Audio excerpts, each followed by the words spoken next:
Alright mga tol, sino nakakita nito sa internet, sa Facebook, TikTok o kahit sa social media?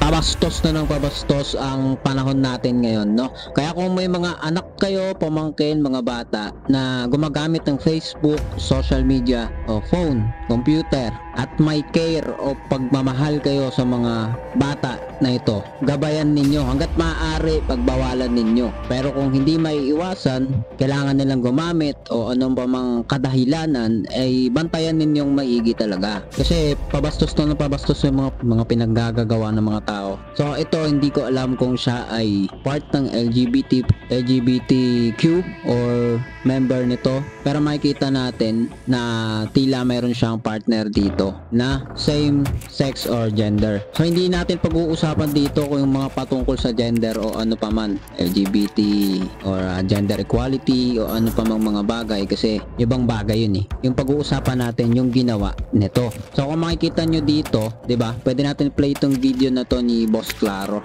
Tignan natin kung ano yung mga sasabihin niya bago tayo mag-comment, 'di ba? Ayun naman, ipasuot ko. Basta maparehat kami ng damit! Nakakaloka naman to! Ewan ko sa'yo, nakasalamin pa tayo parehas. Hindi po ako yan, ha? Hindi ako yan! Disclaimer lang!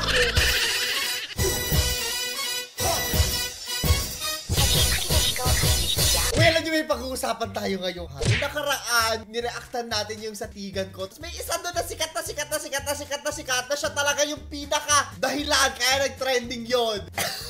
Pakita natin yan ngayon. At yan yung reaction ko nung kamakailan. At nasyak ako. Alam nyo, kahapon, lumabas ako ng bahay. Bibili nata ako merienda. Tapos tinatanong ako ng mga tao, sino yun? Ano yung gano'n? Sabi ko, hindi ko po kakilala. Hindi ko po kakilala yun. Pinanood ko lang po. Tinatanong nila ako. Anyways, ano tayo ano? Fast forward tayo to today. may nakita akong video noon na pinapakita niya na ako sino yung jowa niya. Pero mamaya tignan natin yan. Skip natin dun banda sa 2 minutes siguro. LSS ngayon, trigger na. Miski ako, nagulat talaga ako, no? Eto medyo komentaryo lang din ako. Ang weird lang na readily available siya na makikita mo sa makagay ng Facebook, ganyan. Medyo alanganin na taglit para sa akin yung gano'n. That being said, nakita ko na napakarami talagang gumaya. At hindi lang siya yung gano'n, may mga naguhubad-hubad din na iba. Nakakaloka. Eto, tignan mo, oh, ayan, itong meme yung nakaganyan. Tas, hindi ko alam tong mga nasa ilalim, ha. Hindi ko napanood lahat to. Miski yung nasa taas, hindi ko napanood. At nasa mababang part lang yung pinanood natin na nag-viral. Nakakaloka yun. Kayo na lang magkwento sa akin kung ano nangyari dyan sa mga yun. Oh, eto pa! Meron pa mga ganito. Nilinis nila yung meme, oh. Ayan, Jolly Hotdog lang pala. Diba? Napakasarap. Ako may ano ako dito. Mac Spaghetti. Almusal ko yan. Actually, nag-almusal na ako kanina pero nakita ko to. Hindi dapat ako mag-film ngayon. Pero nasyak ako. Meron din ganito, oh. Yung mga malilinis.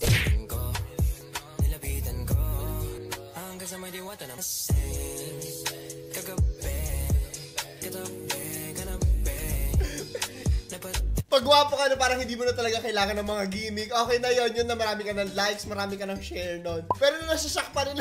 Parang may lalabas talaga lang. Lalabas talaga tagilid, sorry. Nasa ito kamukha daw. Oo nga, kamukha nga, te!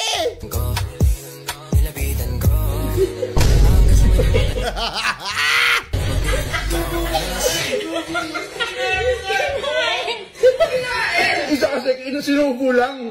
Akin para may bakinahin ko na. Hindi alam yung TikTok doy. Ang ganda ng frame niya. Fair. Titigan ko. Nilapitan ko. Nalaglag pa yung Ang sarap.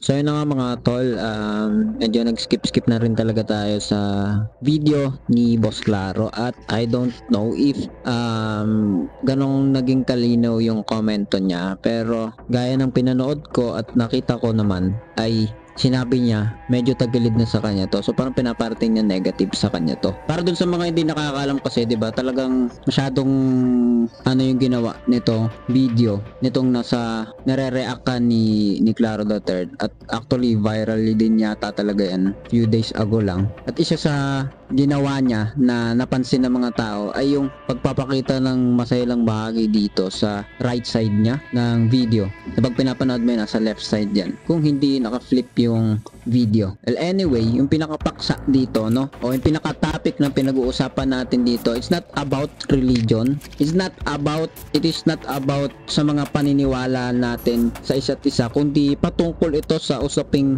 moral, no. Kung nakukuha niyo yung pinapoint ko, hindi ito patungkol sa pananaw mo sa usaping reliyon nga, pero yung moralidad bilang tao na lamang, no, ay makikita natin. Dapat kung nandun ka sa pagiging tao man lang, ay maunawaan mo yung sinasabi natin dito. Oo, di ba?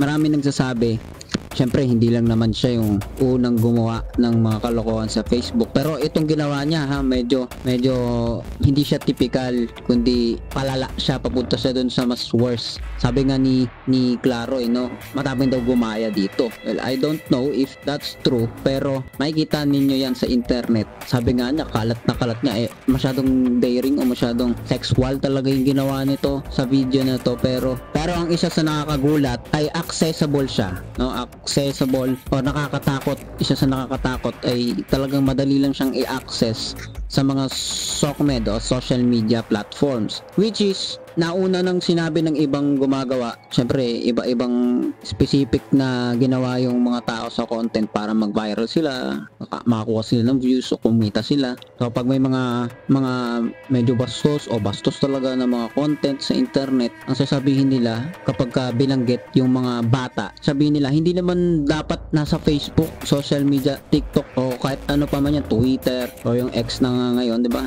Ay dapat daw wala doon yung mga bata. Pero alam natin, totoo, bawal sila, 'di ba? Kung magre-register ka under minor ka o underage ka, hindi ka talaga dapat doon, literally. Pero kung titignan mo, alam mo may bata doon, maraming bata sa social media. At sa dami ng gumagamit ng Facebook, isa na, number 1 na yung Facebook, 'di ba? Pangalawa, TikTok, sumunod na yung iba. Hindi na control, hindi na regulated yung mga guidelines. Oo, siguro pag nakita o ni-report, may ginagawa pa rin naman kahit paano yung management ng Facebook. Pero alam mo, ikaw bilang tao, maraming bata doon makakita. At syempre, kahit naman walang bata, kahit sa opisina, kahit saan pa man, diyan ka lang, lumabas ka lang sa kanto, alam mo, maaring may bata dyan or may tao makakakita sa'yo kasi nga public place. So yung social media ay napakalawak na public place na anything na share mo, lalabas sa mga tao, especially pag naka-public. At yung in-upload niya, alam niya yun, sa isip niya may makakita ng iba. Hindi natin alam kung anong nasa utak niya para maabot yung goal niya, o wala ba siyang goal, o di ba siya nag-iisip o ano man. Pero yung ginawa niya, naniniwala ko, ay isang negatibong gawain na, di ba, hindi na naman natin papasukin yung personal niya, pero